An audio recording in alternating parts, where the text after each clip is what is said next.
You ever sleep in? Yes. How often? Once every week, few weeks.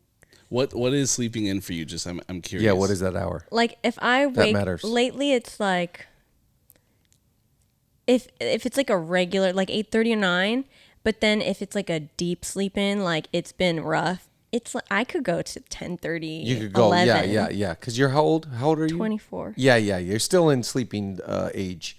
It's an age thing. Yeah. 24 years old, you can still sleep till 10:30. 7 o'clock would be sleeping in. 7 late. a.m. Sleeping Yes. in late. I try and sleep in maybe, if I can, 2 mornings a week. Minimum of 1. Yeah. Monday mornings I sleep. Sunday night I'm not going to bed till, Right. I think I went to bed at like a 1 or 2 on Totally. Sunday night, right? Okay, so then I'm going to sleep in. Even at that, it's not sleeping in, but Right. it's sleeping in comparison. Totally. And then I would love to do that as well, maybe on Friday morning. That would be my other That's mine. morning Yeah. that I would love to get an extra sleep. Saturday morning, I'm early. I'm ready to Sorry. go. Saturday is Friday is not because I'm taking the boys, but Saturday, you Saturday, could, yeah. I try. You gotta have that, man. I'm just telling. So Julia's family's in town. Happy Thanksgiving, everybody. We're chilling out. We're up late last night, and I was just kept staying up, and I was like, my body was like, hey, bud, this is when we stop. Yeah. And I was like, no, family's here. Like we gotta hang out. So I was hanging out till late, and then this morning I was like, no, I'm gonna sleep in. I can't. Like my body Yeah. knows. Isn't that crazy? Yeah. it's frustrating actually. Yeah, it's frustrating. But my body's like, nope, we're on a schedule here. Yeah. Don't mess with I'm gonna what wake we you up. built. Yeah. It's insane. And that is leadership right there. Figuring out your body clock. I don't know. Let's go.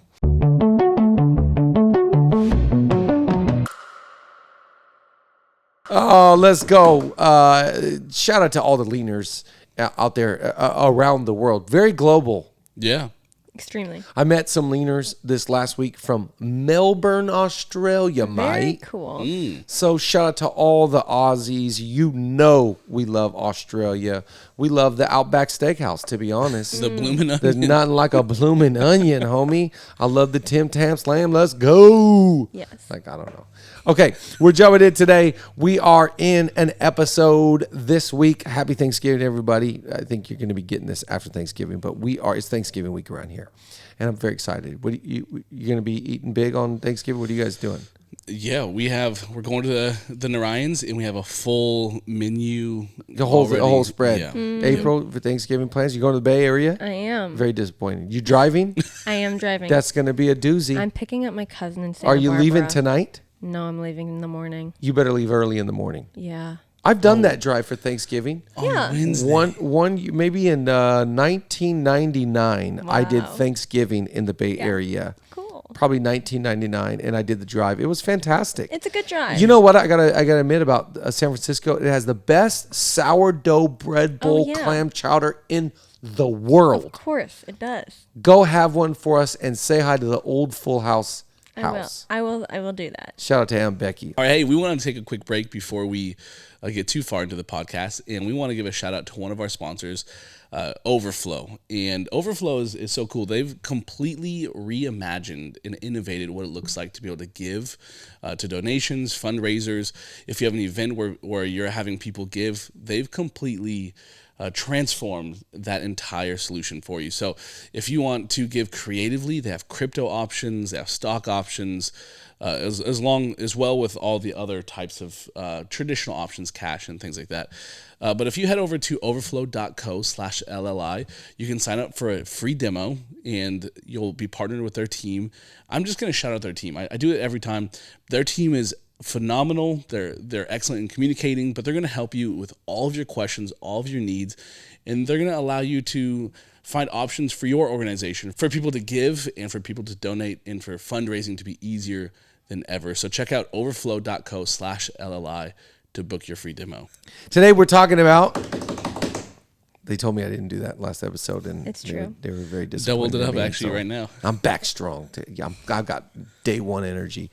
I want to talk today about return on failure. Oh, We call this ROF. That's really good. I didn't see it Get going a that way. return on your failure, because guess what? It's like I was just, before we recorded the podcast, I was just talking to somebody. I read them that great quote, the man in the arena. What is he marred with? Mistake. Ooh. Effort. He's tried his best. He came up short. Why? Because he's trying. And leadership is a collection of failures. Risking it all and losing it all. Trying your best and coming up short and not seeing what you wanted. But that's all right. We're going to get a return on that failure. The only thing I don't want you to do, leader, is fail and not learn. That's right. To make the mistake and then, oh God, here it comes. You're going to repeat the same. You're going to repeat it again. This is how you take a journey that should have taken 4 days and turn it into 40 years. Right. Yep. Is you keep on making the same mistake. There's a proverb that comes to mind, and it is, this is the one. You read this proverb, you hear this proverb. It's a punch in the gut. It's you're talking about me again. As a dog returns to his vomit. I just paused there. I'm like, no, don't say it. Don't call me. Don't just sow a fool to his folly. A fool keeps on going back to the same problems, same mistakes, barking up the same tree, trying to tap into the same people, not learning. Insanity is doing the same thing over and over and expecting different results. I've got to get a return. And my life has been a crazy return on fail. I could sit and talk. You want to have a long pod? I know you guys always watch the clock here. You don't want me to go. You're not trying to get me in those Joe Rogan hours. I'm going to do it one day. I'm just going to talk for 3 hours. We'll just sit here hungry, thirsty, no water. We'll be like, yeah, it's good, Pastor Chad. Grab a snack and buckle up, buddy. I've got more where that came from. I could talk about failure all day long. Yeah. Because we all have made mistakes. We all are doing our best. But get you a return on your failure. I got a few things to ponder, consider, meditate upon, think about as we get better. Number one, don't keep repeating the same mistakes. Don't do it.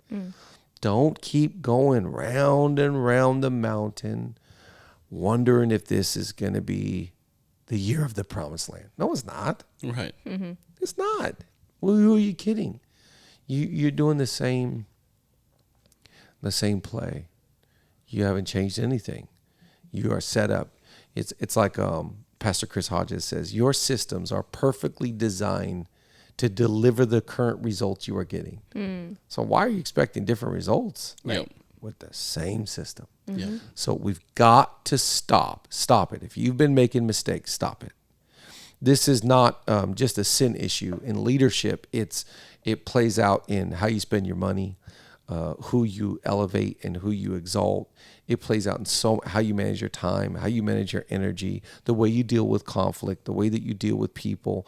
It's the same thing over and over. And I think if we're going to get better, we first must identify where we're losing. Years ago, I was in South Africa, and I was preaching at for Pastor Phil Dooley, Hillsong, Cape Town. Man, did he have that thing jumping. Jeez. Jumping. Comes in, starts it, grows it to 20,000, I think. Jeez. And I was at the youth conference. This is probably 10, 12 years ago. And before the night meeting, I went into his office, and he had this whiteboard up. And I said, what is this? And he said, oh, well, during the afternoon, I brought my key team in here, and we sat at the whiteboard, and we identified the top 10 things that are hurting our church right now. And so these are the 10 things that we think these are our lids. This is where we're not doing good. This is what's hurting us. And I thought, isn't that great? Because if you don't first identify where you're losing, where you're not doing well, what will happen is you just keep living life, keep leading, and then keep wondering, why isn't it getting better? Right. Why isn't it evolving, changing, growing? Why isn't it becoming what's in my heart? No, you got to get a return on your failure. And the way that you do this is you don't keep repeating the same mistakes. Stop it. It's like when I tell my kids when they're doing something wrong, like, hey, that's about enough. Right. We're not going to do that anymore. We're not going to talk to our mother like that. Or we're not going to get out of bed for the 5th time to get some water. You've had 3 cups. Don't repeat the same mistake. Just because you're winsome or just because you work hard doesn't mean that you're not stuck in a rut. Yeah. And to quote you two, you got yourself stuck in a moment. Okay, well, don't get stuck in a failure. Yeah. Get out of the failure. Identify it. Call it. If you can name it, you can tame it. But I cannot solve the problem I don't first. And I think a lot of times what happens to leaders is we're so embarrassed. Whatever you can't talk about has you. Yeah. Yeah, that's right. And so you got to just, guess what? Everyone around you is pretty aware of it too. So talk about it. Hey, I'm not doing good in this. good. Hey, we're not doing good in this. We're failing in this area. We're failing in this category. And here are this. First, we identified it, and here are some steps we're going to take to get out of this current rut, this current structure, this current problem. Because as a dog returns to his vomit, I'm not willing to keep going back That's right. to that same problem. Number 2, don't keep your failures to yourself. Again, you got to talk about it. You got to. I think what's more attractive than someone that's authentic? Right. What's better than someone that's vulnerable? People admire your strengths, but they relate with your weaknesses. And I think that we want to be. The problem with most leaders is that they want a delta gap between them and those that follow them. Wow. Them and those that are watching their life. Yep. And the gap is actually much smaller than we think it is. Right. We're all humans. Yeah. Yep. We all have the same human needs. There are no rock stars. That's why I'm not really ever that impressed with humans, because we all are the same. Right. Yeah. And so it's okay for you to talk about where we're making mistakes and where we're failing and where you're missing it and what's frustrating you about you. And I think it just puts everybody's guard down. That's right. Everyone's like, oh, well, guess what? This is where I'm failing. Right. But you ever notice, like, it's so funny. A lot of times when we used to meet, do men's groups, we'd say, anybody need prayer about anything? No guy raises his hand. And it's just quiet. Come on, guys, Anybody need prayer for anything? Nothing. Come on, guys. Any prayer requests out there? Anybody struggling with anything? First guy raises his hand. Well, I'm a Cowboy fan. Whatever. Right? Bah, bah, bah, bah, bah, bah, bah. Yep. Domino effect. Yep. I find that when you admit where you failed and where you've gone wrong and where you misstepped and how you miscalculated and what you did, it just opens up the room for the rest of the room to go, yeah, me too. Yeah. I missed it here and I didn't do that and I should have. And that is what builds extreme ownership. That is how you build a culture of improvement. That is how we get better, where we all can admit, I didn't get this part right. And because I vocalized it, now I'm accountable. Wow. And I think that is so powerful. Can you guys, can you name a time where you've ever had to admit your failure? Yeah, about every Monday after a Sunday, we kind of go to the board and find failures, but I think that's just part of the process. And we've created systems where we are forced to identify failures. We kind of reflect and have reports that show that. And every time I'm like, I don't want to put this down. Right. I don't want to. But if I don't, and I think I've realized for me, it's not that I'm afraid of failure, because it's part of the problem. You have to fail. If I'm honest, I have to check down the thought of the appearance of failure. Right. Yeah. I don't want to be seen as or marked as a failure. That's right. But if any of us are going to grow, we have to fail and Right. embrace it. Yeah. I think in the workplace as well as in personal relationships with family, with friends, it just feels to me icky when you failed, everyone knows you failed, and you don't address it. That's right. It feels just, I'm breaking trust here. I'm looking like a loser. Yeah. I'm not going to come up and That's talk right. about it and address it. Yes. Who's the bigger loser? The person that fails or the person that fails to acknowledge Yeah. that they failed. Right. Oof. That to me is the bigger failure.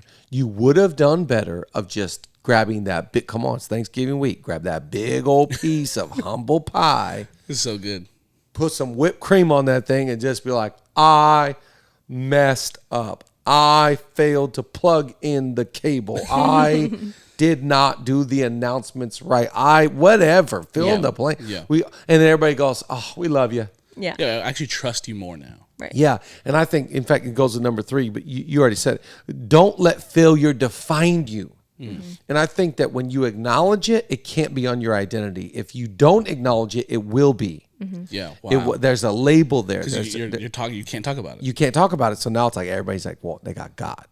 It's like, remember that Ty Lue move, that AI, where he got him in the finals, and there's that famous moment where he steps over him. Yeah. The best thing Ty Lue can do is just go like, yeah, he got me. Right. Everybody else is gonna laugh, call you a loser, and tell you I just think this is so freeing. You should live this way, in my opinion. Everyone in your world is laughing at you right now. You might as well join in.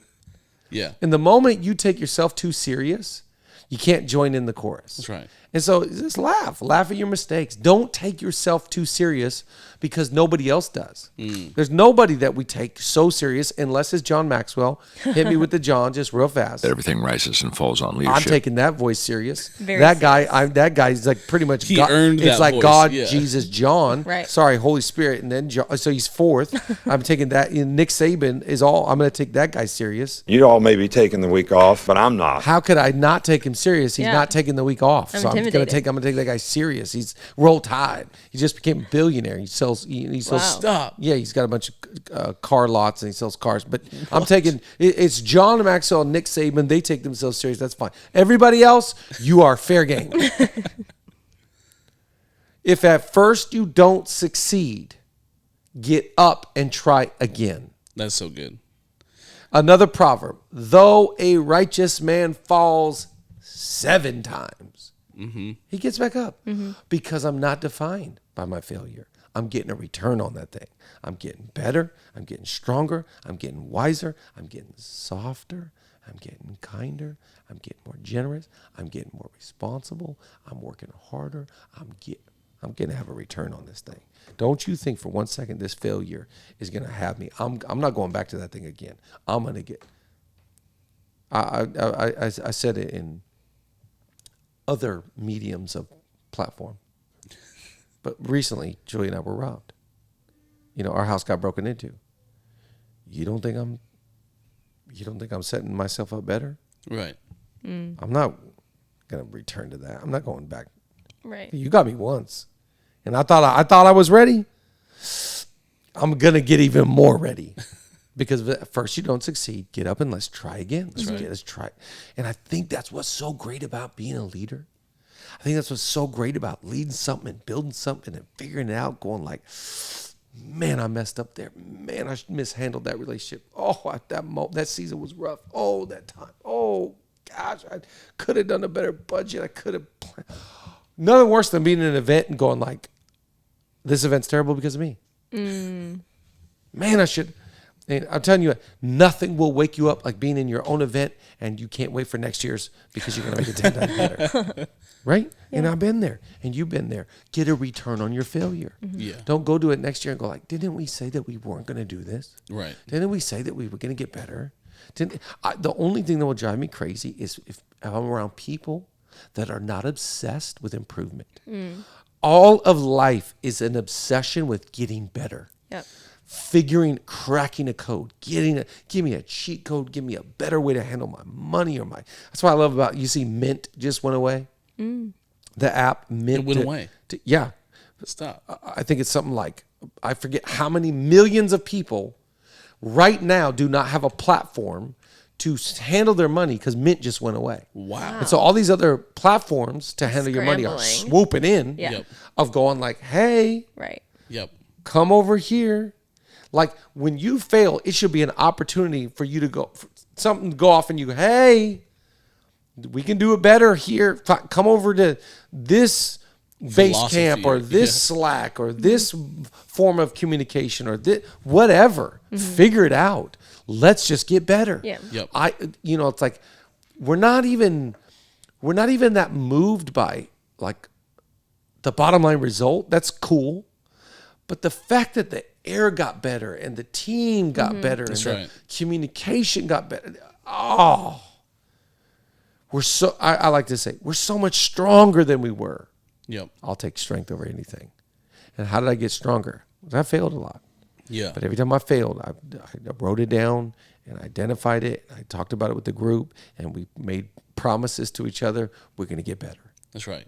I watched this interview with Mr. Beast, and the first year that he did his YouTube channel, or he took it serious. Him and 4 guys made a commitment for 1 year. They're going to post every week, and the guy said, "Well, what was the main takeaway?"